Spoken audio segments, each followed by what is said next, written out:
जी कैफ 8 आज के लेक्चर का आगाज करते हैं। Lecture number 46। टॉपिक क्या स्टडी कर रहे थे हम? Using the work of others. इसमें अदर से क्या मुराद है? इंटरनल ऑडिटर और एक्सपर्ट। यूजिंग द वर्क से क्या मुराद है कि हम एविडेंस ऑब्टेन करने के लिए उनके किए हुए काम को इस्तेमाल करेंगे।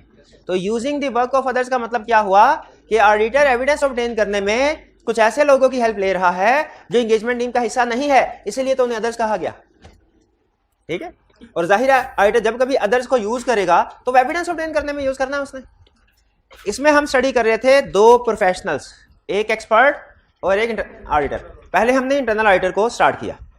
इंटरनल ऑडिटर में दो ऑप्शंस है कि इंटरनल ऑडिटर से कैसे हेल्प ले सकते हैं। दो ऑप्शंस है। पहली ऑप्शन, उसका पास्ट में किया हुआ काम हम जाके उसको यूज कर ले, इसे नाम देते हैं using the work of internal auditor. दूसरी ऑप्शन क्या है कि जब हम क्लाइंट पे जाए तो इंटरनल ऑडिटर को अपनी डायरेक्शन सुपरविजन में उससे काम करवाए, स्क्रैच से उससे काम करवाए, ताकि हमारी आंखों के सामने काम कर रहा हो।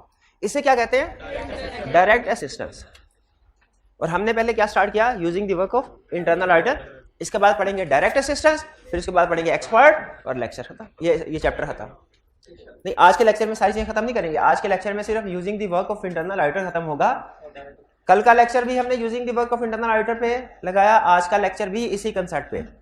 मेरे पास ऑप्शन थी, या तो ऑप्शन थी कि थोड़ा कम पढ़ा के इसको खत्म किया जाए, दूसरी ऑप्शन थी ज्यादा पढ़ा के डायरेक्ट असिस्टेंस को भी आज खत्म कर लिया जाए। तो मैंने ऑप्शन सेलेक्ट की थोड़ा कम पढ़ा के सिर्फ using the work of internal auditor को खत्म किया जाए।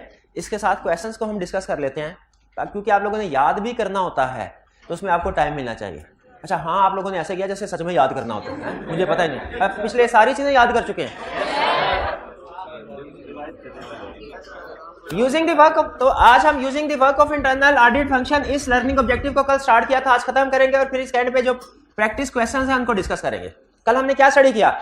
जब कभी इंटरनल ऑडिटर को यूज करेंगे तीन काम, तीन रिस्पांसिबिलिटी स्टैंडर्ड हमें कहा क्या क्या करनी है। सबसे पहले इवैल्यूएट करना है इंटरनल ऑडिट फंक्शन को। दूसरे नंबर पे डिसाइड करना है किस एरिया में उसे काम करवाना है, किससे नहीं करवाना। तीसरे नंबर पे उसके वर्क की जिस काम को आप इस्तेमाल करना चाह रहे हैं उसकी एडिक्वेसी को चेक करना है। जब हम इवैल्यूएट करते हैं इंटरनल ऑडिट फंक्शन को, कौन कौन सी चीजें चेक करते हैं? तीन चीजें। कौन कौन सी?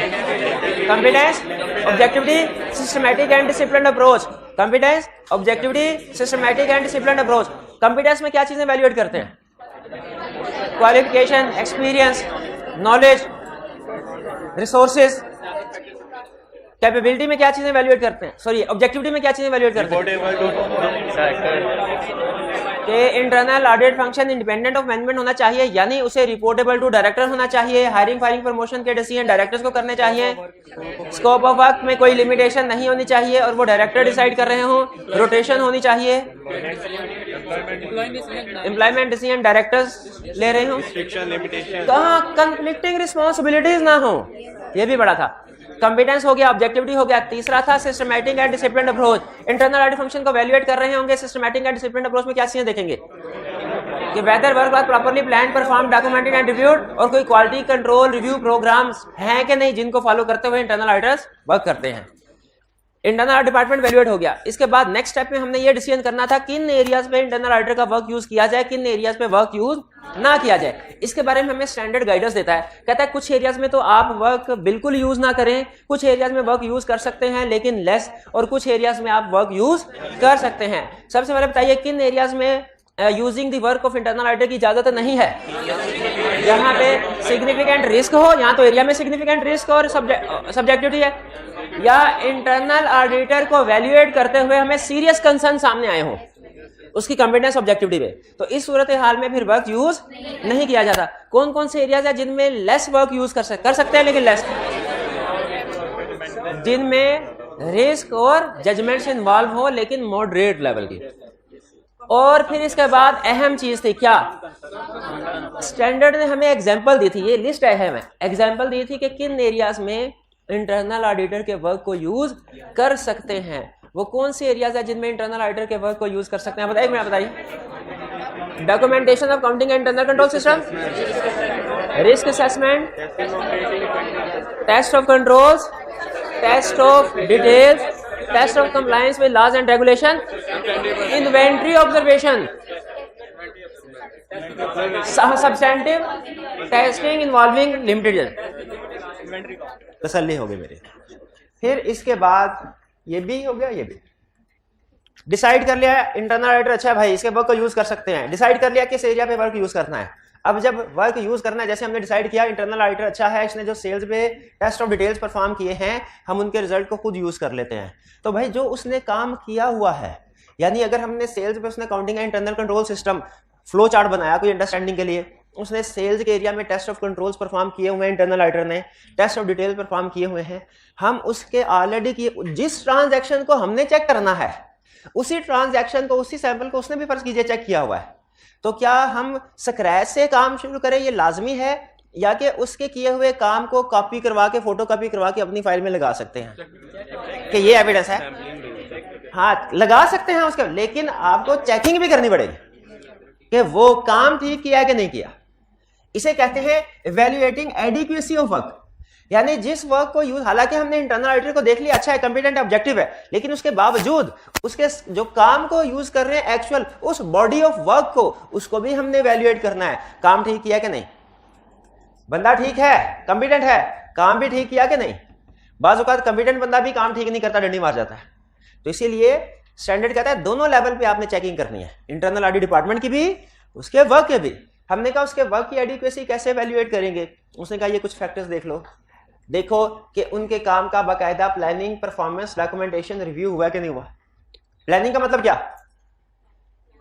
कि जो भी काम कर रहे हैं पहले प्लान किया हो उन्होंने, बैठे इंटरनल ऑडिटर की अपनी टीम हो जिन्होंने प्लान किया हो कि हम मैनेजमेंट के जो मॉनिटरिंग है वो कैसे करेंगे, प्लानिंग के मुताबिक परफॉर्म किया कि नहीं, जो वर्क परफॉर्म किया डॉक्यूमेंट किया कि नहीं, जो डॉक्यूमेंटेशन हुई उसे कोई सीनियर पर्सन रिव्यू कर रहा है कि नहीं। जूनियर टीम का रिव्यू सीनियर मेंबर्स को करना चाहिए ना। अच्छा इसका मकसद क्या होता है जब एक्सटर्नल ऑडिटर अपनी टीम में किसी जूनियर बंदे के काम का रिव्यू करते हैं, इसका मकसद क्या होता है रिव्यू का, ताकि अगर उसने सही काम किया, ये सही काम करने का मतलब पता है क्या होता है कि आईएसए के और लोकल लॉज के मुताबिक काम किया कि नहीं, कहीं ऐसा तो नहीं कि लॉ की या आईएसए की कोई रिक्वायरमेंट रह गई हो, पूरी ना की हो। तो उसी तरीके से इंटरनल ऑडिटर डिपार्टमेंट का जो हेड है उसे भी अपने जूनियर्स का काम चेक करना चाहिए, फिर उन्होंने ठीक काम किया कि नहीं किया। फिर इसके बाद जिस तरह एक्सटर्नल ऑडिटर चेक करता है प्रोसीजर परफॉर्म करने के बाद कि sufficient appropriate audit evidence obtain हो गया कि नहीं, इंटरनल ऑडिटर भी चेक करे sufficient appropriate audit evidence obtain हुआ कि नहीं। क्लियर? फिर इसके बाद जैसे एक्सटर्नल ऑडिटर वैल्यूएट करता है कि जो एविडेंस है उसके लिहाज से कंक्लूजन एप्रोप्रिएट हो, कंसिस्टेंट हो एविडेंस के साथ, यानी अगर एविडेंस मिल गया और सब कुछ ठीक है तो कंक्लूजन क्या होना चाहिए, अनमोडिफाइड। और अगर एविडेंस नहीं मिला या एविडेंस गड़बड़ को शो कर रहा है कि मिस स्टेटमेंट है, फिर कंक्लूजन क्या होना चाहिए, तो बताइए कंक्लूजन में और एविडेंस में कंसिस्टेंसी होनी चाहिए, बिल्कुल होनी चाहिए। ऐसा नहीं कि एविडेंस मिला ही नहीं और हम कंक्लूजन में कह रहे हो कि सब ठीक है, सेटिस्फैक्टरी कंक्लूजन। अगर आप ऐसा लिख देते हैं हालांकि एविडेंस नहीं मिला तो फिर आपका कंक्लूजन एप्रोप्रिएट नहीं है। तो कंक्लूजन क्या होना चाहिए, एप्रोप्रिएट, कंसिस्टेंट, किसके साथ, एविडेंस के साथ। हाँ अगर कभी कोई आपको ऑडिट प्रोसीजर, इंटरनल ऑडिटर को कोई एक्सेप्शन सामने उन्होंने आइडेंटिफाई कर ली, उसको प्रॉपर्ली रिजॉल्व होना चाहिए, रिजॉल्व होना। ये इसलिए देखें इंटरनल ऑडिटर ने किसी मसले को हाईलाइट कर भी लिया अगर, तो क्या मैनेजमेंट को सजेशन देता होगा कि सर ये मसला है अब इसको ऐसे नहीं ऐसे करना, सजेशन इंटरनल ऑडिटर वाला हम हाँ डायरेक्टर के थ्रू देता होगा, बिल्कुल डायरेक्टर के थ्रू देता होगा, डायरेक्ट मैनेजमेंट को शायद नहीं देता होगा, डायरेक्टर के थ्रू, लेकिन सजेशन देता होगा। हम भी तुमको सजेशन देते हैं। अगर उसकी सजेशन यानी एक्सेप्शन सामने आई और उनके ऊपर अमल करके उन एक्सेप्शंस को खत्म कर दिया गया, एक्सेप्शन रिजॉल्व हो गई, तो मुझे बताइए अब इंटरनल ऑडिटर का अच्छा रोल, पॉजिटिव रोल है कि नहीं ऑर्गेनाइजेशन में। और अगर पता चला एक्सेप्शन आइडेंटिफाई तो हुई थी, रिजॉल्व नहीं हुई, मैनेजमेंट अभी भी वही काम कर रही है जैसा पहले कर रहे थे, तो हम कहेंगे भाई अगर कोई इंप्रूवमेंट ही नहीं आप ला रहे तो फिर ये सारे काम करने का फायदा। असल मकसद तो मैनेजमेंट अगर गलत काम कर रही है उसको सजा दिलवाना तो नहीं है कि डायरेक्टर्स को क्या कि सजा दिलवाई जाए। जो इंटरनल ऑडिटर डायरेक्टर को रिपोर्ट देता है ना, इस रिपोर्ट का ये मकसद नहीं होता कि अगर उसमें कोई गलती है तो मैनेजमेंट को सजा मिले। उसका पर्पस ये होता है कि अगर कुछ गलत हो रहा है तो करेक्टिव एक्शंस लिए जाएं और सिस्टम को ठीक किया जाए। लेकिन अगर सिस्टम ठीक ही नहीं होता, एक्सेप्शन रिजॉल्व ही नहीं होती, वैसे की वैसे रहती हैं, कोई फायदा नहीं। इसीलिए उसने कहा हमने ये भी देखना है क्या इंटरनल ऑडिटर के ये सारे काम करने के बाद जो एक्सेप्शन अगर कोई आइडेंटिफाई होती है वो भी रिजॉल्व होगी, रिजॉल्व हो गई हो उसका मतलब है अच्छा काम है, इसको यूज कर सकते। तो 4 फैक्टर्स हैं जो हमने वैल्यूएट करने हैं। किस चीज के लिए? एडिक्वेसी ऑफ वर्क को वैल्यूएट करने के लिए कि इंटरनल ऑडिटर का वर्क इस काबिल है कि नहीं, एप्रोप्रिएट है कि नहीं कि एक्सटर्नल ऑडिटर उसको इस्तेमाल कर सके। अगर आप थोड़ा सा गौर करें ना तो जिस तरह हमने ये सीखा था कि इंटरनल ऑडिटर में वही खूबियां होनी चाहिए जो एक्सटर्नल ऑडिटर में होनी चाहिए, क्योंकि उसके काम को हम यूज कर रहे हैं, हमारे जैसा होना जरूरी है। यहां पे भी तकरीबन वही चीजें देख रहे हैं कि उसका काम करने का तरीकाकार भी वैसा होना चाहिए जैसा एक्सटर्नल ऑडिटर का होता है। हम भी प्लानिंग परफॉर्मेंस डॉक्यूमेंटेशन रिव्यू करते हैं, हम भी sufficient appropriate audit evidence obtain करते हैं, हम भी कंक्लूजन पे पहुंचते हैं और एविडेंस के मुताबिक पहुंचते हैं। और अगर कोई एक्सेप्शन आइडेंटिफाई हो हम भी रिकमेंड करते हैं मैनेजमेंट को कि सर ये मिस स्टेटमेंट है, इसको ठीक कर लें, ये वीकनेस है, इसको करेक्ट कर लें। कुछ समझ आए? अच्छा, ये है फैक्टर। क्या करना है? ये चीजें चेक करनी है, ये चीजें देखनी। कैसे करनी है? ये प्रोसीजर आपके सामने जो लिस्ट आती है ना, लिस्ट ऑडिट में, उसमें किसी लिस्ट में लिखा होता है फैक्टर्स, किसी लिस्ट में लिखा होता है प्रोसीजर। जहां पे फैक्टर लिखा होता है ना उसका मतलब है कि आपने इन चीजों को सामने रख के काम करना है। जहां पे प्रोसीजर लिखा होता है वहां पे लिखा, वहां उसका मतलब होता है ये काम करना है। जहां पे स्टैंडर्ड आपको जजमेंट देना चाह रहा है ना कि आप अपनी जजमेंट के मुताबिक डिसाइड करें, तो वहां पे फैक्टर्स बताता है। और जहां पे चाह रहा है कि आपको गाइड करे कि कैसे कैसे कैसे कैसे काम करना है, वहां पे वो प्रोसीजर बताता है। और समटाइम क्या करता है, दोनों चीजें बता रहा होता है, ताकि अगर सिचुएशन नॉर्मल रहे तो हमारे वाले प्रोसीजर परफॉर्म करो, लेकिन अगर सिचुएशन कॉम्प्लेक्स हो जाए तो इन फैक्टर्स को सामने रखते हुए डिसीजन करो। ठीक है? तो adequacy of work of internal auditor को वैल्यूएट करने के लिए ये फैक्टर्स हैं, इनको सामने रखते हुए हमने एडिक्वेसी ऑफ वर्क वैल्यूएट करना है। यानी इंटरनल ऑडिटर के काम में क्या चीजें देखनी है, ये कैसे देखनी है, किस तरह देखनी है, तो नेक्स्ट कंसेप्ट है ये प्रोसीजर परफॉर्म करो। क्या करो? इंक्वायरी। इंटरनल ऑडिटर से इंक्वायर कर लो, सर क्या आप अपने काम को प्रॉपर्ली प्लान परफॉर्म रिव्यू करते हैं? कहेगा यस। सर क्या आप sufficient appropriate audit evidence obtain करते हैं? यस। क्या कंक्लूजन कंसिस्टेंट है एविडेंस के साथ? यस। क्या एक्सेप्शन रिजॉल्व हो गई है? यस। सबसे पहले करो इंक्वायरी। और आपको याद आ गया होगा चैप्टर 3 में पढ़ा था, inquiry alone is not sufficient appropriate audit evidence. इसलिए इंक्वायरी के साथ साथ ऑब्जर्व भी करो। ऑब्जर्व का मतलब क्या है? इंटरनल ऑडिटर वर्क परफॉर्म कर रहा होगा, हम ऑब्जर्व कर रहे होंगे, उसका हेड रिव्यू कर रहा होगा, अपने जूनियर की क्लास ले रहा होगा, वो ये काम ऐसे नहीं ऐसे कर, हम देख रहे होंगे। ये है ऑब्जर्वेशन। हाँ, छुप के नहीं, सामने भी देख सकते हैं। इंक्वायरी पूछना, ऑब्जर्वेशन देखना कि काम कर रहे हैं कि नहीं, सही कर रहे हैं कि नहीं। इंस्पेक्शन का मतलब क्या है? उसके डॉक्यूमेंट जो देखने, ये देखने के लिए कि ये काम डॉक्यूमेंट हुआ कि नहीं, ये देखने के लिए कि सफिशिएंट एप्रोप्रिएट एविडेंस ऑब्टेन हुआ कि नहीं, ये देखने के लिए कंक्लूजन कंसिस्टेंट की कोई सफों की जरूरत पड़ेगी। तो जो उन्होंने जिन सफों के ऊपर वो टिक वगैरह लगा रहे हैं, अपने प्रोसीजर परफॉर्म करें, उनको हम चेक कर सकते हैं, बिल्कुल कर सकते हैं। ये है इंस्पेक्शन। ये सारे एक तरफ और ये प्रोसीजर एक तरफ। ये कौन सा है? रीपरफॉर्मेंस का मतलब क्या होता है? इंटरनल ऑडिटर ने जो काम किया हुआ उसको दोबारा परफॉर्म करना, ये कहलाता है रीपरफॉर्मेंस। स्टैंडर्ड क्या कहता है? अजीब बात आपके सामने रख रहा हूं, आप हैरान हो जाएंगे ये सुन के। स्टैंडर्ड कहता है इंक्वायरी, ऑब्जर्वेशन, इंस्पेक्शन, ये प्रोसीजर ऑडिटर में परफॉर्म, ऑडिटर में परफॉर्म।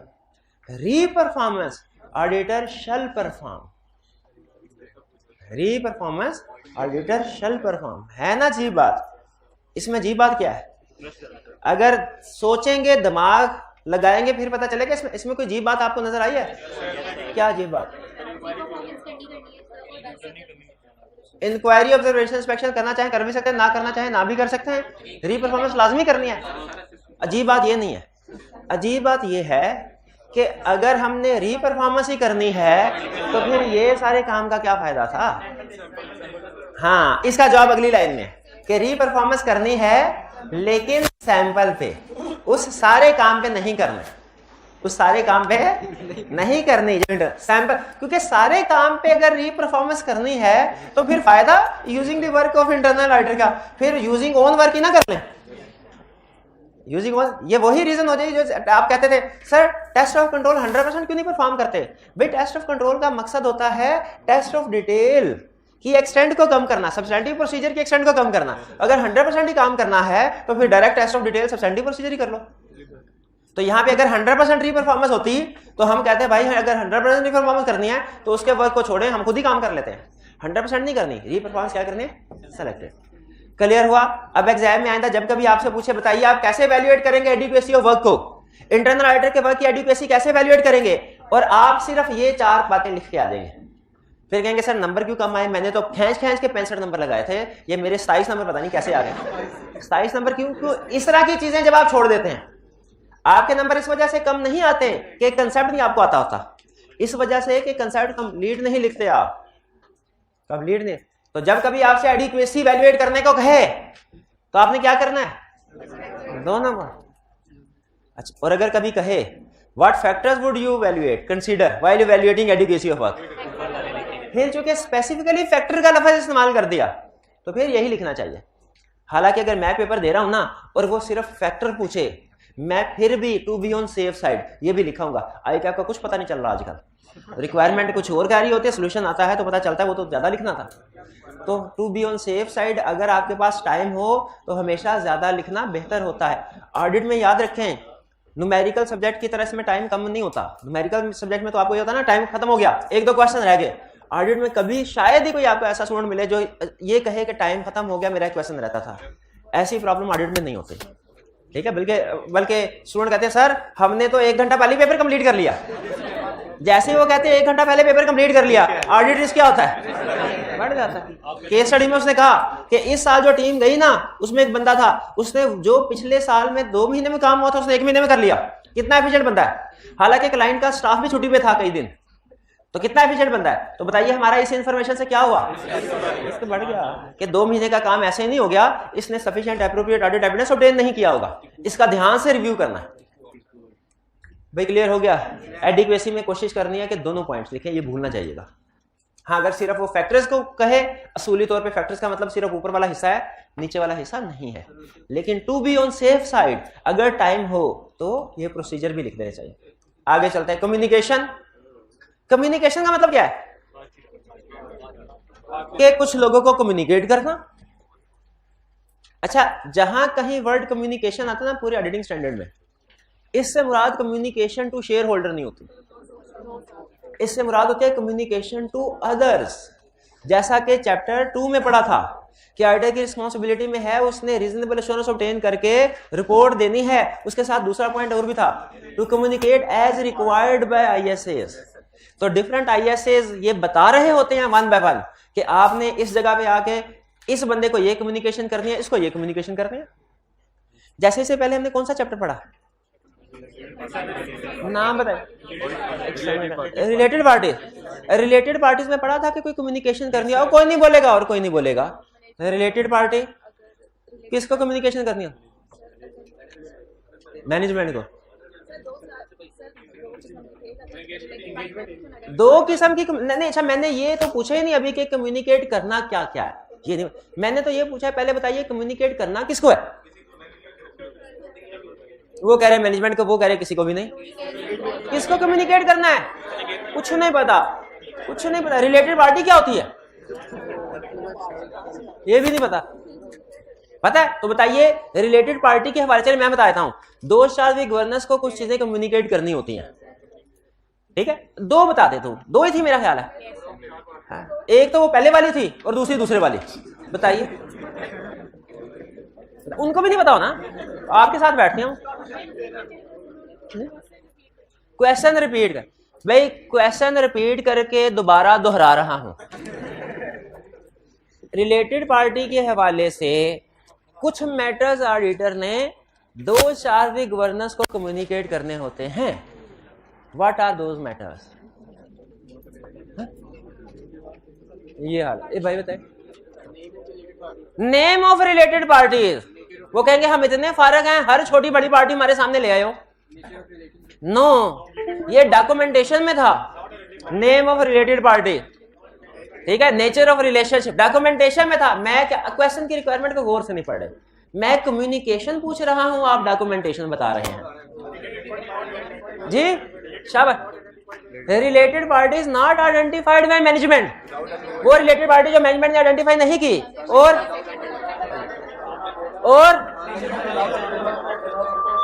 शाबाश शाबाश शाबाश, ये भाई हाइब्रिड वाले, शाबाश। आज फिजिकल क्लास पीछे, हाइब्रिड आगे निकल गई। भाई बताइए दूसरा पॉइंट कौन सा था? हाँ, transactions outside normal course of business for which approval has not been obtained, जिनकी अप्रूवल नहीं ऑब्टेन की। बिल्कुल बिल्कुल ठीक है ठीक है। अब देखिए कम्युनिकेशन में जिस तरह, इसका मतलब है कि रिलेटेड पार्टी के हवाले से कुछ मैटर्स कम्युनिकेट करने होते हैं ऑडिटर ने डायरेक्टर्स को। एग्री करते हैं इससे? क्या इंटरनल ऑडिट के हवाले से भी कुछ मैटर्स कम्युनिकेट करने होंगे डायरेक्टर्स को? क्या? अब देखिए उनका किया हुआ काम इस्तेमाल कर रहे हैं, उनको बताना चाहिए कि नहीं? मैं आपको बता दूं, आपने कम्युनिकेशन को मिक्स नहीं करना। Using the work of internal auditor में भी कम्युनिकेशन है डायरेक्टर के साथ, और डायरेक्ट असिस्टेंस में भी कम्युनिकेशन है डायरेक्टर के साथ। ये ध्यान में रखिएगा, मिलती जुलती है इसलिए फर्क रखना है। आपको पता है हम घर से निकलते हुए अपने वालिदैन को 2 स्टेटमेंट दे के जाते हैं, 2 में से कोई एक। पहले, मैं जा रहा हूं बाहर, दूसरी, क्या मैं बाहर चला जाऊं? दोनों में फर्क है, एक में बता रहे हैं, एक में पूछ रहे हैं। अच्छा, इसी तरीके से ऑडिटर डायरेक्टर्स को कम्युनिकेट करता है। डायरेक्टर एक में बताता है कि मैं इंटरनल ऑडिटर के वर्क को यूज कर रहा हूं, मेरा तरीकाकार यूज करने का ये होगा, और एक में बाकायदा इजाजत लेता है, क्या मैं कर लूं? बताइए किस में इजाजत लेता होगा? डायरेक्ट असिस्टेंस में। और किस में बताता होगा? तो कम्युनिकेशन में आप नोट कीजिएगा कि इसमें जो कम्युनिकेशन उसका स्टाइल है ना, वो है बताने वाला, और डायरेक्ट असिस्टेंस में भी ऑडिटर डायरेक्टर्स को कम्युनिकेट कर रहा होगा, उसमें स्टाइल होगा पूछने वाला। और रीजन आपके सामने है, क्योंकि डायरेक्ट असिस्टेंस में हम उनके स्टाफ को यूटिलाइज कर रहे हैं, उनके वर्क को यूटिलाइज, खासतौर पर अपने मकसद के लिए। प्लान यूज ऑफ वर्क, हम डायरेक्टर्स को बताते हैं कि हमारी प्लानिंग क्या चल रही है कि हम वर्क को यूज करें, और अंडरस्टैंडिंग, ताकि जो डायरेक्टर्स हैं वो क्या करें, वो अंडरस्टैंडिंग उन्हें मिल जाए कि हमारी प्रपोज ऑडिट अप्रोच क्या होगी। यानी एक अप्रोच तो हमारी ये हो सकती है सारा काम खुद करे, एक अप्रोच ये हो सकती है दूसरों से भी हेल्प ले ले। तो डायरेक्टर्स को ये समझने में हेल्प मिलेगी जब हम उनको कम्युनिकेट करेंगे क्या, प्लान्ड यूज, कि हम हमारी क्या प्लान कर रहे हैं, हम कि किस एरिया में इंटरनल ऑडिट के वर्क को यूज करेंगे। अच्छा, यहां पे ना स्टूडेंट एक गलत फहमी का शिकार हो जाते हैं। वो कहते हैं सर आपने तो हमें चैप्टर 3 में एक कंसेप्ट था risk at financial statement level, उसमें था ओवरऑल अप्रोच, उसमें बताया था एलिमेंट ऑफ अनप्रेडिक्टेबिलिटी, कि क्लाइंट को पता नहीं चलना चाहिए कि हम क्या प्रोसीजर परफॉर्म करने जा रहे हैं। लेकिन यहां पे आप कह रहे हैं कि जो भी आप उसके वर्क का यूज करने जा रहे हैं डायरेक्टर्स को बताएंगे। तो क्या ये ऐसा नहीं है जैसे हमने अपने प्रोसीजर्स डिस्क्लोज कर दिए डायरेक्टर्स को डिस्क्लोज कर दिए तो वो मैनेजमेंट को कर सकता है? याद रखिए, ये जब हम डायरेक्टर्स के साथ, स्टैंडर्ड कहता है डायरेक्टर्स के साथ बड़े बड़े मेजर इश्यूज जो है ना वो आपने डिस्कस करने हैं, लेकिन इसका यह मतलब नहीं होता कि हम डिटेल प्रोसीजर उनके साथ डिस्कस कर रहे हैं, सिर्फ प्लान यूज कर रहे हैं। जैसे इसमें हम सिर्फ ये बता रहे होंगे कि सर हम सेल्स के एरिया में इंटरनल ऑडिटर के वर्क को यूज करना चाह रहे हैं, बस इतनी बात, ताकि कल कला को अगर हम कोई इंक्वायरी कर रहे हैं इंटरनल ऑडिटर से, हालांकि काम उन्होंने ऑलरेडी किया हुआ है, ठीक है, लेकिन फर्ज करें इंक्वायरी कर रहे हो, ऑब्जर्वेशन कर रहे हो, इंस्पेक्शन कर रहे हो, तो डायरेक्टर्स को इतराज ना हो, इसलिए उनके इल्म में बात आना जरूरी है, बताना जरूरी है। लेकिन याद रखें इसमें हम डिटेल प्रोसीजर नहीं बताते, हम इसमें ज्यादा बात करते हैं सर हम सेल्स के एरिया में इंटरनल ऑडिटर के वर्क को यूज करेंगे, और इसमें हम हो सकता है उनसे कुछ इंक्वायरी भी करें, कुछ समटाइम्स हम कुछ दिनों में जाके ऑब्जर्व करेंगे और कुछ रिकॉर्ड को इंस्पेक्ट करेंगे, इतना बताएं। अब इंक्वायरी में क्या क्या इंक्वायरी करेंगे, ऑब्जर्वेशन में एग्जैक्टली किसके टाइम पे जाके ऑब्जर्वेशन करेंगे, इंस्पेक्शन में एग्जैक्टली कौन कौन सी डॉक्यूमेंट्स को, ये बातें नहीं बताते। तो जब डायरेक्टर्स के साथ हम बड़े बड़े इशू डिस्कस कर रहे होते हैं ना, अपनी प्लानिंग के मैटर डिस्कस कर रहे होते हैं, तो इससे आपने जहां कहीं लिखा हो ना कि planning matter shall be discussed with those charged with governance, इससे आपने ये नहीं समझना कि हम अपने सारे प्रोसीजर उनके साथ डिस्कस कर रहे हैं, बल्कि सिर्फ ये समझना है कि हम ब्रॉड लेवल के डिसीजन उनके साथ डिस्कस कर रहे हैं, इंटरनल ऑडिटर के वर्क को यूज करना है या नहीं करना। ठीक है, क्लियर हुई ये बात? Communication okay. Next documentation. Documentation का मतलब क्या है? लिखेंगे क्या? लिखेंगे क्या? अच्छा देखें, इसमें जो सेल्स के प्रोसीजर हैं वो तो हमने वर्किंग पेपर बनाए ही नहीं। वो तो वर्किंग पेपर हमने नॉर्मली क्या होता है कि हम क्या चीज डॉक्यूमेंट करते हैं एज ऑडिटर, जो प्रोसीजर भी परफॉर्म करते हैं उसको लिखते हैं और उसको डॉक्यूमेंट करते हैं। नॉर्मली ऐसे ही होता है ना। इसमें ऐसा नहीं होगा। क्यों? क्योंकि इसमें काम कर रहा है इंटरनल ऑडिटर, हम उसके काम को चेक कर रहे हैं। तो उसमें जो डॉक्यूमेंटेशन के में हम जो चीजें डॉक्यूमेंट करते हैं ना, वो क्या होती है भला? वो होती हैं ये कि हमने कैसे इवैल्यूएट किया इंटरनल ऑडिट फंक्शन को, वो होंगी ये हमने किन किन एरियाज पे डिसाइड किया उसके वर्क को यूज करना है, वो होंगी ये एडिक्वेसी ऑफ वर्क, हमने क्या प्रोसीजर परफॉर्म किए एडिक्वेसी ऑफ वर्क को इवैल्यूएट करने के लिए। यानी इस स्टैंडर्ड में जो डॉक्यूमेंटेशन की रिक्वायरमेंट्स हैं वो इंटरनल ऑडिटर और उसके किए हुए काम के गिर्द घूमेंगे। तो डॉक्यूमेंटेशन में क्या कर रहा है? आपने डॉक्यूमेंट करना है evaluation of level of competence के जो इंटरनल ऑडिटर है वो कितना कॉम्पिटेंट है, कैसे इवैल्यूएट किया आप बताएंगे, नॉलेज एक्सपीरियंस की बेस पे इवैल्यूएशन की। ऑब्जेक्टिविटी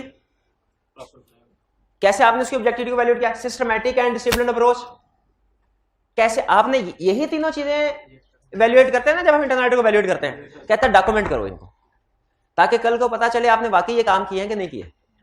जब क्वालिटी कंट्रोल रिव्यू होता है ना तो अक्सर उसमें एक डेफिशिएंसी सामने आती है, पता है क्या? कि ऑडिट टीम ने इंटरनल ऑडिटर के वर्क को तो यूज किया है लेकिन ना इंटरनल ऑडिटर को इवैल्यूएट किया और ना ही सही तरीके से उसके वर्क की एडिक्वेसी को इवैल्यूएट किया। इंटरनल ऑडिटर को भी इवैल्यूएट नहीं करते और उसके वर्क को भी सिर्फ इंक्वायरी ऑब्जर्वेशन की हद तक, री परफॉर्मेंस नहीं करते। हालांकि स्टैंडर्ड का है री परफॉर्मेंस रिक्वायर्ड है। तो इसीलिए जो आपके डिसीजन है, देखिए इस पूरे स्टैंडर्ड में सबसे बड़े डिसीजन आपने क्या किए इस पूरे टॉपिक में कि इंटरनल ऑडिटर के वर्क को यूज करना है कि नहीं करना, किस एरिया में करना है और फिर वर्क को कैसे इवैल्यूएट करना है। अगर आप देखें तो ये तीन बड़ी जो डॉक्यूमेंटेशन रिक्वायरमेंट है इन्हीं तीन रिस्पॉन्सिबिलिटी के गिर्द घूमती है। पहले आपने इवैल्यूएट किया ना तो लिखना पड़ेगा कैसे कैसे पता चला आपको इंटरनल ऑडिटर कॉम्पिटेंट है, ऑब्जेक्टिव है। वर्क कौन सा यूज किया, किस एरिया में यूज किया, किस हद तक यूज किया और उसके वर्क की एडिक्वेसी को कैसे इवैल्यूएट किया। वो उन्हीं तीन, बस ये कह रहा है कि जो इन तीनों स्टेप्स में आपने जो काम किया है ना उसको डॉक्यूमेंट कर दो। ठीक है, फॉर एग्जाम्पल एक एग्जाम में पूछेगा हमें थोड़ा डिटेल में इन स्टेटमेंट फॉर्म में इसको लिखना पड़ेगा। क्लियर हुआ? ये है हमारा using the work of internal auditor. हाँ, इसमें एक कंसेप्ट है डिस्कशन अमंग, डिस्कशन। अच्छा, ये डिस्कशन अमंग एंगेजमेंट टीम नहीं है, ये है एक्सटर्नल ऑडिटर की डिस्कशन। मेन कंसेप्ट सुन ले, फैक्टर्स तो आप याद कर लेंगे, मेन कंसेप्ट सुन ले। वो ये कहता है, सोच के प्रैक्टिकली सोचना है, इंटरनल ऑडिटर कब कब काम करता है। अगर ये एंड है 1 जनवरी से लेके 31 दिसंबर तक, इंटरनल ऑडिटर कब काम करता है? सारा साल। बिल्कुल ठीक है, बिल्कुल ठीक है। एक्सटर्नल ऑडिटर नॉर्मली कब आता है? ये एंड से 1-1.5 महीना पहले, बाज़ औक़ात ये एंड के बाद भी आता है, बाज़ औक़ात बड़ा क्लाइंट हो तो ये एंड से पहले भी आ जाता है ताकि पहले काम शुरू कर दें। तो इसका मतलब ये हुआ कि शुरू के 10-11 महीने ऐसे होंगे जिनमें इंटरनल ऑडिटर खुद ही काम कर रहा होगा, एक्सटर्नल ऑडिटर नहीं होगा। अब क्या ऐसा पॉसिबल है 11वें-12वें महीने एक्सटर्नल ऑडिटर आए और उसे पता चले कि इंटरनल ऑडिटर ने काम तो किया है लेकिन जो सैंपल उठाया ब्लॉक सिलेक्शन से उठाया? पॉसिबल है कि नहीं? हो सकता है। तो ऑडिटर को ये सुन के खुशी होगी? खुशी क्यों नहीं होगी? क्योंकि block selection auditing standard allow नहीं करते। इसका मतलब है इंटरनल ऑडिटर ने जो काम किया है अब उसको हम यूज नहीं कर सकते। ठीक है, अगली प्रॉब्लम सुने। फर्ज कीजिए उसने रैंडम सिलेक्शन से काम किया लेकिन ऑडिटर ने भी सैंपल बेस पे काम करता है। इंटरनल ऑडिटर ने भी कहा सर हमारे पास और भी ड्यूटीज डायरेक्टर ने लगाई हुई है, हम 100% काम नहीं कर सकते। अगर सिर्फ एक ही काम करना होता तो हम 100% कर लेते, और भी ड्यूटीज है, हम भी सैम्पलिंग करते हैं और हमारा भी एक मटीरियलिटी लेवल है। लेकिन ऑडिटर के मटीरियलिटी लेवल में और क्लाइंट के मटीरियलिटी लेवल में डिफरेंस है। क्या ऐसा पॉसिबल है? अब डिफरेंस आने की वजह से हो सकता है कि जितना हम काम करवाना चाहते थे या जिस लेवल पे उसने उस लेवल पे काम ना किया, हो सकता है। तो मुझे बताइए इस सूरत हाल में इस तरह की और भी प्रॉब्लम हो सकती है, इसका क्या हल है? इसका क्या हल है कि पहले से एक्सटर्नल ऑडिटर और internal auditor start of the year में ही मिल बैठे, एक आपस में मीटिंग कर लें, डिस्कशन कर लें कि जिसमें इस तरह के मैटर्स जो कि इन्फ्लुएंस होंगे ऑडिट वर्क के ऊपर वो पहले से डिसाइड कर लें। सैंपल सिलेक्शन मेथड कौन सा होगा, मटेरियलिटी लेवल क्या होगा, इस तरह की चीजें। क्यों? ताकि बाद में एक्सटर्नल ऑडिटर को प्रॉब्लम ना आए। देखिए पहले से ही बता देना जरूरी है कि नहीं, बेहतर है कि नहीं? बिल्कुल बेहतर है, यही हमें बता रहा है। Discussion with internal audit function में क्या कह रहा है? If external auditor plans to use the work of internal audit function it will be useful to discuss and agree following matters with internal auditor in advance. इस बात में convinced है कि नहीं कि एक्सटर्नल ऑडिटर को इंटरनल ऑडिटर के साथ पहले से ही डिस्कशन कर लेनी चाहिए? ये ना बाद में पता चले उसने उस तरीकाकार से काम ही नहीं किया जिस तरीकाकार से एक्सटर्नल ऑडिटर ने करना था। जैसे नेचर ऑफ वर्क परफॉर्म, हम टेस्ट ऑफ कंट्रोल किस एरिया में करवाना चाहते हैं, टेस्ट ऑफ डिटेल किस एरिया पे। अच्छा देखिए ये जबरदस्ती नहीं है इंटरनल ऑडिटर पे, हम सिर्फ डिस्कस कर रहे हैं, आगे उसकी मर्जी है, चाहे वो तो हमारे पॉइंट ऑफ व्यू से हम एग्री करे चाहे ना करे, लेकिन नॉर्मली वो एग्री कर जाता है। ठीक है, हम उसे कहते हैं कि सेल्स में हमने टेस्ट ऑफ डिटेल तो परफॉर्म करना है, टेस्ट ऑफ कंट्रोल्स भी करना है। आप तो सिर्फ टेस्ट ऑफ डिटेल कर रहे हैं तो टेस्ट ऑफ कंट्रोल की एक्सटेंट कम है, बराए मेहरबानी टेस्ट ऑफ कंट्रोल्स की एक्सटेंट थोड़ी बढ़ा दें। सम टाइम इंटरनल ऑडिटर वाले मान जाते हैं, सम टाइम नहीं मानते, लेकिन डिस्कशन करने में कोई हर्ज नहीं है। टाइमिंग ऑफ सच वर्क कब परफॉर्म किया जाएगा, हम उसे बताएंगे कि हर महीने की चंद एक ट्रांजैक्शन को सिलेक्ट कर लेना। एक मिनट मैं ये मैटर्स कंप्लीट कर लूं फिर उसके बाद आपके क्वेश्चन की तरफ आता हूं। Materiality and performance materiality, extent of audit coverage, methods of item selection and sample size, document. हाँ बाद में ये ना बताओ चले कि इंटरनल ऑडिटर ने सारा काम किया है लेकिन उसे पता ही नहीं था कि लिखना भी था। इंटरनल ऑडिटर के सर मैं भूल गया, वैसा काम तो सारा किया है लेकिन मैं लिखना भूल गया। काम सारा किया हुआ है, क्या करें, और कैफ एड से आदत पड़ी हुई है। उसमें भी जब सर केस स्टडी देते थे ना तो जबान पढ़ लेते थे बस, तो वही आदत प्रैक्टिस में भी चली गई। हो सकता है कि नहीं? तो पहले से बता देना चाहिए इंटरनल ऑडिटर के कि भाईजान ये प्रैक्टिस है, इसमें हर जो प्रोसीजर आपने परफॉर्म करना है डॉक्यूमेंट करना जरूरी है, भूलना जाइएगा, वरना डॉक्यूमेंटेशन नहीं की तो आपका सारा काम हमारे किसी काम का नहीं है। क्योंकि शायद जबानी कलामी आप काम करते हो, आपके डायरेक्टर्स मान लेते हो कि आपने काम किया है, एक्सटर्नल ऑडिटर नहीं मान सकता कभी। रिव्यू एंड रिपोर्टिंग प्रोसीजर्स कि अगर कभी रिव्यू करने की जरूरत पेश आई तो वो उसके प्रोसीजर्स क्या होंगे वगैरह वगैरह। तो ये चंद एक चीजें हैं जो आपने इंटरनल ऑडिटर के साथ डिस्कस कर लेनी है। कर लेंगे? एक मिनट पहले ये बताइए कि आप कन्विंस्ड हैं कि एक्सटर्नल ऑडिटर और इंटरनल ऑडिटर के दरमियान में ये चीजें डिस्कस हो जानी चाहिए ताकि एक्सपेक्टेशन गैप रिमूव हो जाए, दोनों सेम पेज पे आ जाए, इंटरनल ऑडिटर को पता हो कि मैंने क्या क्या किस तरीके से काम करना है। क्लियर? आपका दूसरा क्वेश्चन जो मुझे समझ में आया वो ये कि एक्सटर्नल ऑडिटर तो एंड में आएगा, शुरू में कैसे पता चलेगा उन्हें कि कौन एक्सटर्नल, ऐसे ही है?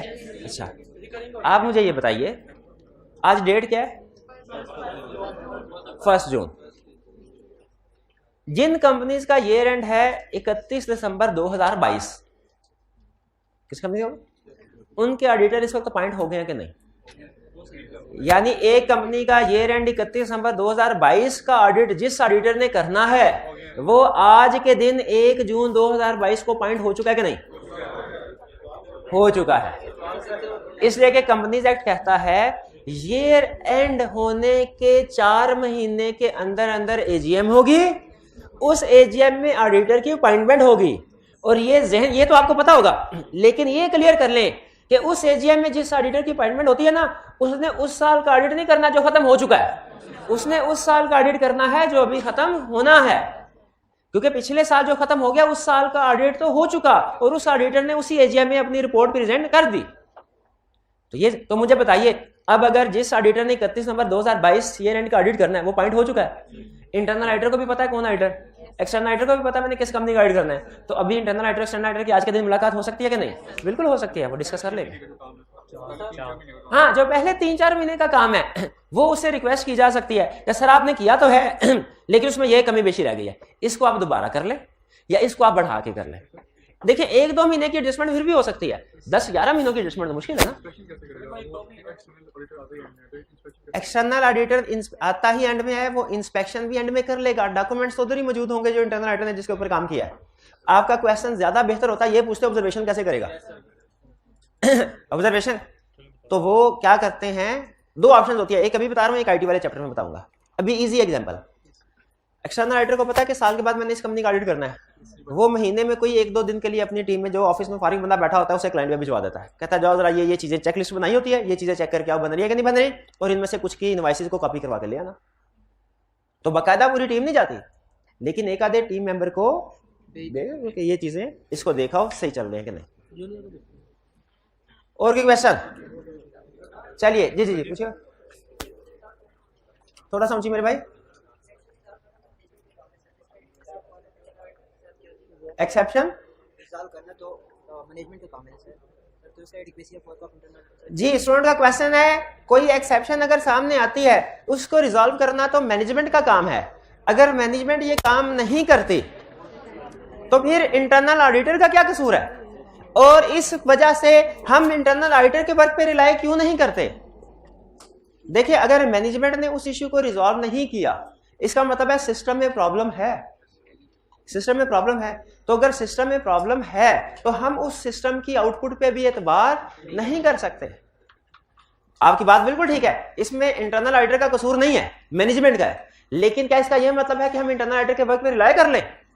ये क्वेश्चन बिल्कुल ऐसे ही है जैसे क्लाइंट का रिकॉर्ड जल गया आग से, इसमें क्लाइंट का कसूर नहीं है, लेकिन क्या इस बेस पे हम ये कहें चूंकि क्लाइंट का कसूर नहीं है इसे स्कोप लिमिटेशन ही कहते हैं, इसको अनमोडिफाइड ओपिनियन दे दे ऐसे कहेंगे। हमें तो एविडेंस से गर्ज है, मैनेजमेंट का कसूर है या नहीं है इससे गर्ज नहीं, किससे गर्ज है, रिपोर्ट देते हुए एविडेंस, एविडेंस मिला तो अनमोडिफाइड, नहीं मिला तो मॉडिफाइड ओपिनियन। उसी तरीके से हमें इससे गर्ज नहीं है कि इंटरनल ऑडिटर का कसूर है कि नहीं है, हमें इसी से गर्ज है जिस एरिया में इंटरनल ऑडिटर का वर्क यूज कर रहे हैं उसमें कोई एक्सेप्शंस तो नहीं है।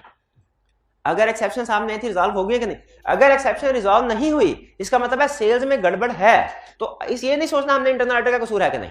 अगर एक्सेप्शन रिजॉल्व नहीं हुई हम उसको यूज नहीं कर सकते इंटरनल ऑडिटर के वर्क को। इसका मतलब अब थोड़ा सा मजीद सोचें, एक्सेप्शन रिजॉल्व ना होने का मतलब है इस एरिया में रिस्क ज्यादा है, और जब रिस्क ज्यादा हो तो हम खुद से काम करते हैं, इसीलिए स्टैंडर्ड कहता है इस सूरत में इंटरनल ऑडिटर के वर्क को यूज ना करें। क्लियर जी? चलिए हमारा लर्निंग ऑब्जेक्टिव कंप्लीट हो गया। अब आपके पास 3 मिनट हैं, 3 मिनट में इसकी रीडिंग कर लें, तब तक मैं आपके क्वेश्चन सेट करता हूं, क्वेश्चन को डिस्कस करते हैं। जी रीडिंग आपने कर ली होगी, अब हम क्वेश्चन की तरफ चलते हैं। क्वेश्चन 1-2 हो गए थे इस चैप्टर के, 1 और 2 डिस्कस नहीं हुआ था। चलिए 1 और 2 कर लेते हैं पहले। Describe additional functions other than fraud investigation the directors of a company could ask the internal audit department to undertake. Fraud investigation के अलावा और क्या, कौन कौन से? Compliance, examination of financial information, ठीक है correct.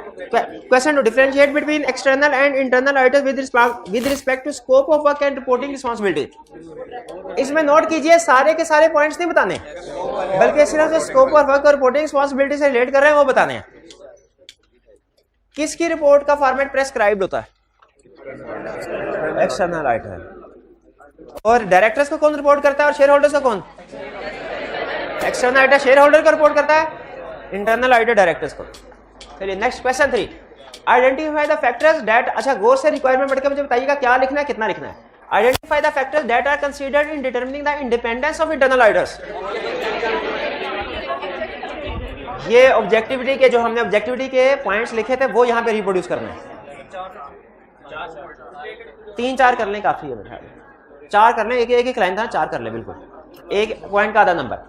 Question 4, briefly explain how an external auditor would evaluate the adequacy of work performed by internal audit function. How external auditor would evaluate the adequacy of the work. ये भी लिखेंगे, दोनों चीजें लिखनी है। ये समझ आ गया आपको किस तरीके से क्वेश्चन पूछ रहा है? जी हाँ 4 नंबर। अच्छा किसमें क्या मसला है? नहीं आपने इस तरह नहीं लिखना होता यार, खुदा का खौफ करें। नहीं जैसे मैं बोर्ड पे लिखवाता हूं आप सोल्यूशन इस तरह करते हैं, तो इस तरह नहीं करना। अल्लाह के बंदे कंप्लीट सेंटेंस फॉर्म में लिखना है। ये एक एक लफ्ज लिख के आएंगे कोई नंबर नहीं मिलेगा। कंप्लीट सेंटेंस लिखा हुआ उधर बुक में, यार डराए ना यार। अच्छा हुआ पूछ लिया, अच्छा हुआ पूछ लिया भाई। अगर ऐसे लिखेंगे कोई नंबर नहीं मिलना। एग्जाम में कंप्लीट सेंटेंस फॉर्म में पॉइंट को लिखना होता है, और कंप्लीट सेंटेंस फॉर्म में भी लिखें तो आधा नंबर मिलता है, एक नंबर नहीं मिलता। ऐसे लिखेंगे ऐसे तो आधा नंबर भी नहीं मिलना, चाहे कंसेप्ट जितना मर्जी स्ट्रांग हो आपका। Question 5, during the audit of PQR limited you have been assigned the task of evaluating the work performed by internal audit department of the company on certain specific areas. ठीक है, आपको task assign क्या किया, आपने evaluate करना है work performed by internal audit. Describe requirement, describe how would you evaluate the work performed in order to determine the extent of reliance that may be placed thereon. How would you evaluate the work performed? बताइए, internal auditor की valuation भी लिखनी है या सिर्फ work की adequacy? क्योंकि question में क्लियरली कह रहे हैं how would you valuate the work performed, इसको अंडरलाइन करें। तो सिर्फ ऊपर वाले पॉइंट्स लिखेंगे कि नीचे वाले प्रोसीजर भी? सिर्फ फैक्टर्स लिखने के प्रोसीजर भी? दोनों। B requirement, discuss the important difference between internal and external audit with respect to following. Independence, internal auditor employ of the company, external auditor independent of entity. Objective, external auditor का objective एक ही है, financial statement true and fair present करती है कि नहीं, इसमें opinion है। इंटरनल ऑडिटर का ऑब्जेक्टिव में स्कोप वो वाइडर होता है नॉर्मली, जो भी हाँ governance, good governance, control, risk management, इनमें से जिन एरियाज की भी रिस्पांसिबिलिटी एलोकेट करते हैं डायरेक्टर्स। रिपोर्टिंग, रिपोर्टिंग में 2 पॉइंट्स हैं, एक फॉर्मेट क्या होगा रिपोर्ट का, और दूसरा रिपोर्ट प्रेजेंट किसको की जाएगी, बिल्कुल अवेलेबल किसको होगी। तो इंटरनल जो पब्लिकली अवेलेबल कौन सी रिपोर्ट होती है, एक्सटर्नल ऑडिटर। इंटरनल ऑडिटर की कॉन्फिडेंशियल होती है। 5A, state any 4 factors which the external auditor may need to consider while assessing the competence of the internal audit function. अब इसमें इंटरनल ऑडिटर की valuation है, लेकिन सिर्फ एक पॉइंट, कंपिटेंस वाला एरिया पूछ रहा है। देखिए पहले एक क्वेश्चन में उसने सिर्फ इंडिपेंडेंस और ऑब्जेक्टिविटी के ऊपर फोकस किया था, अब सिर्फ कंपिटेंस के ऊपर फोकस कर रहा है, तो कंपिटेंस के पॉइंट लिख देंगे। पता है कंपिटेंस 4 पॉइंट थे, 4 नंबर के साथ पूछा क्वेश्चन, 4 पॉइंट्स थे उसके, 4 या ठीक है। चलिए केस स्टडी में है, टाइम जो है वो हो गया है, केस स्टडी आज भी डिस्कस हो सकेगी, केस स्टडी फिर कल के लेक्चर में डिस्कस करते हैं। आज का लेक्चर यहाँ खत्म करते हैं हम। अल्लाह हाफिज़।